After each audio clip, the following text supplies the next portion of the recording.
On June 26, 2024, after spending nearly 18 years on death row, prisoner Ramiro Gonzales was executed by lethal injection at the Huntsville Unit in Texas.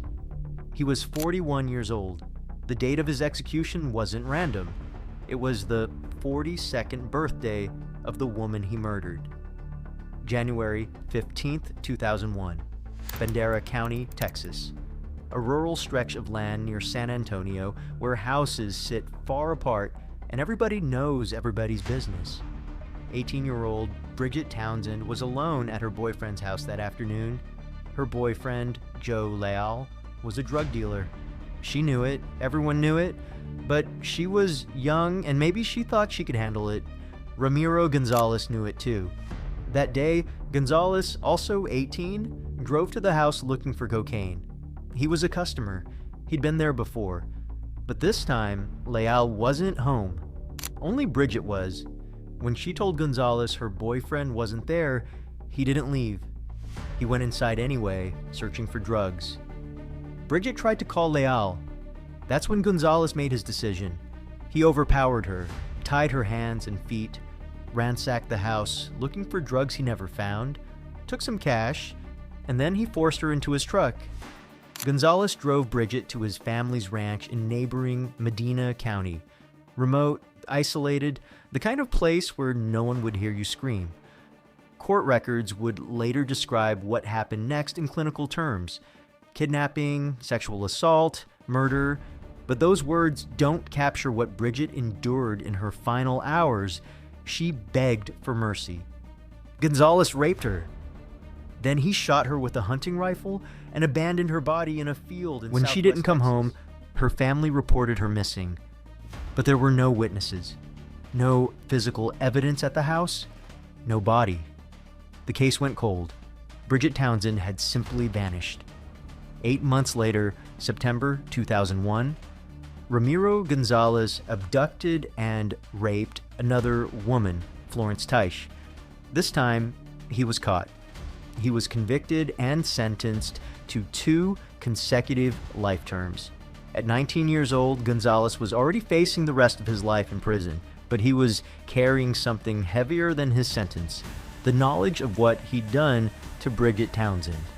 In 2002, while serving his life sentence, Gonzales asked to speak with Sheriff James McMillian. He said he knew what happened to the missing girl from Bandera County. At first, McMillian didn't believe him. Prisoners confess to things all the time, for attention, for deals, for reasons that make sense only to them. But Gonzales gave details, specific details. He told the sheriff where to find the body. In October 2002, more than a year and a half after she disappeared, authorities discovered Bridget Townsend's skeletal remains exactly where Gonzales said they would be. He tried to blame others at first: Bridget's boyfriend, a fictional Mexican gang. He claimed he'd only helped dispose of the body, or that someone had ordered him to kill her. Eventually, he admitted the truth. He alone was responsible for kidnapping, raping, and murdering Bridget Townsend. August 2006, a Medina County courtroom. Ramiro Gonzales was now 23 years old, facing capital murder charges. In Texas, that meant one thing: the death penalty was on the table. His defense attorneys presented his background: raised by grandparents because his mother, just 17 when he was born, struggled with severe drug and alcohol addiction. She drank while pregnant with him. She tried to overdose to cause a miscarriage. Gonzales never met his father until they were both incarcerated together.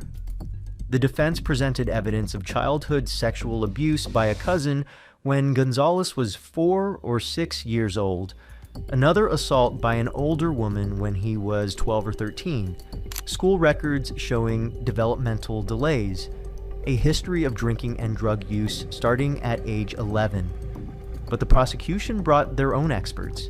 They testified that Gonzales had no major mental health issues, no brain damage, and critically, they argued he would be a future danger to society, a finding required under Texas law to impose the death penalty.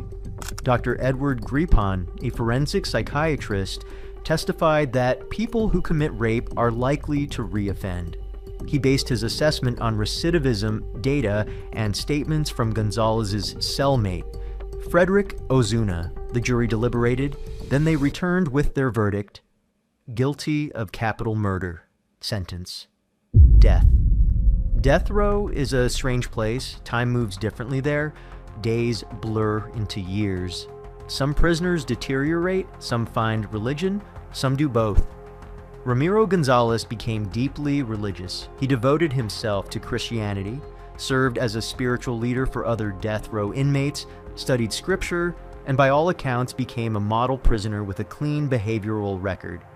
He wrote letters to Bridget Townsend's family. He apologized repeatedly. He said he prayed for their forgiveness every day. In 2022, Gonzales requested something unusual. He wanted to donate a kidney to a stranger as an act of atonement. The request was denied, but it revealed something about who he'd become, or claimed to have become, after nearly 2 decades in a cell. That same year, something else happened that would delay his execution. Dr. Edward Gripon, the psychiatrist whose testimony helped secure the death penalty, reversed his position. Gripon admitted he'd based his original assessment on research that had since been discredited. The recidivism data was wrong. Frederick Ozuna, the cellmate whose statements he'd relied on, later recanted, claiming a prison officer had threatened him with a harsher sentence unless he implicated Gonzales. Gripon filed a new assessment. Gonzales was no longer a danger to society. Based on his rehabilitation and clean prison record, Gripon believed his initial conclusion was wrong. Under Texas law, a finding of future dangerousness is required for the death penalty. Without it, Gonzales's attorneys argued he was ineligible for execution. His execution was stayed. Appeals were filed. Legal battles continued, but the state disagreed. Prosecutors argued the jury's finding wasn't limited to behavior on death row. They pointed to his criminal history: the kidnapping and rape of Florence Teich, his violations while in jail, the brutal nature of Bridget's murder. Even taking into account his behavior post-conviction, the state wrote, there's undoubtedly sufficient evidence to uphold the finding of future dangerousness. Faith leaders from across Texas and around the country sent letters pleading for Gonzales's life to be spared. 11 evangelical leaders wrote, "Ramiro has changed. Because he has changed, we believe the circumstances surrounding him should change as well." His attorneys filed emergency appeals to the U.S. Supreme Court, arguing he no longer posed a danger and was therefore ineligible for execution under Texas law. But Bridget Townsend's family had a different perspective. Her brother, David Townsend, had long criticized what he called the sympathetic portrayal of Gonzales as a changed man. He believed the death penalty should be carried out because his sister's murder was unforgivable.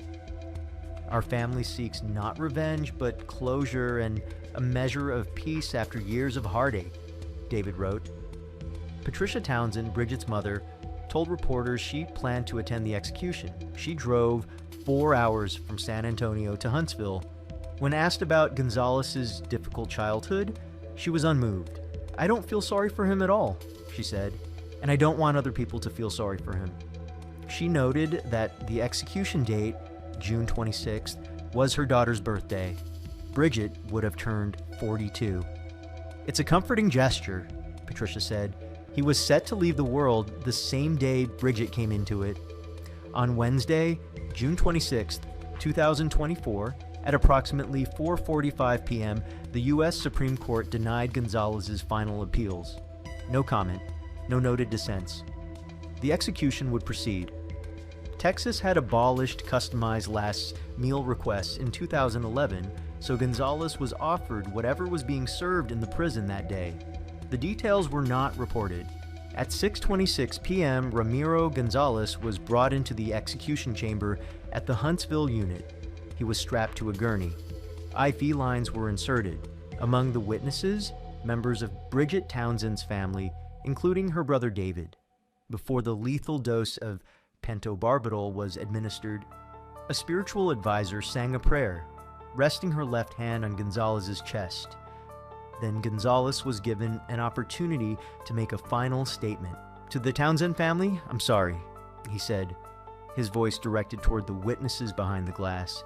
"I can't put into words the pain I have caused y'all, the hurt, what I took away that I cannot give back. I hope this apology is enough. I live the rest of this life for you guys to the best of my ability, for restitution, restoration, taking responsibility. I never stopped praying that you would forgive me, and that one day I would have this opportunity to apologize. I owe all of you my life." He thanked his own family and friends. He thanked 2 officials with the Texas Department of Criminal Justice for the opportunity to become responsible, to learn accountability, and to make good. Then the drug began to flow. Gonzales took 7 breaths. Then a sound like snoring. Within less than a minute, all movement stopped. At 6:50 p.m., 24 minutes after the injection began, Ramiro Gonzales was pronounced dead. He was the 8th person executed in the United States in 2024, the 2nd in Texas that year. "We have finally witnessed justice being served," he said. "This day marks the end of a long and painful journey for our family. For over 2 decades, we have endured unimaginable pain and heartache." He paused, then added something unexpected. "I do want to say we are not joyous. We are not happy. This is a very, very sad day for everyone all the way around." Gonzales's attorneys, Thea Posel and Raul Schoenemann, released their own statement. Ramiro knew he took something from this world he could never give back. He lived with that shame every day, and it shaped the person he worked so hard to become. If this country's legal system was intended to encourage rehabilitation, he would be an exemplar. Mark Habe, the Medina County District Attorney whose office prosecuted the case, issued a statement noting that the death penalty is never taken lightly in Texas. "Nothing about an execution is easy," Habe said. "Nothing about losing a loved one to murder is easy. However, it seems to be a fitting end that the defendant was executed on the birthday of the person he killed, Bridget Townsend." 23 years had passed since that January afternoon when Bridget Townsend was alone at her boyfriend's house. 23 years since Ramiro Gonzales made the decision to tie her up, force her into his truck, and drive her to that isolated ranch.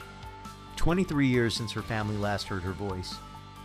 And on what would have been her 42nd birthday, the man who took her life left his own behind, executed by the state, carrying whatever remorse or redemption he'd found in those final 18 years on death row. If you want to help keep these victims' stories in the public eye, subscribing ensures they aren't forgotten.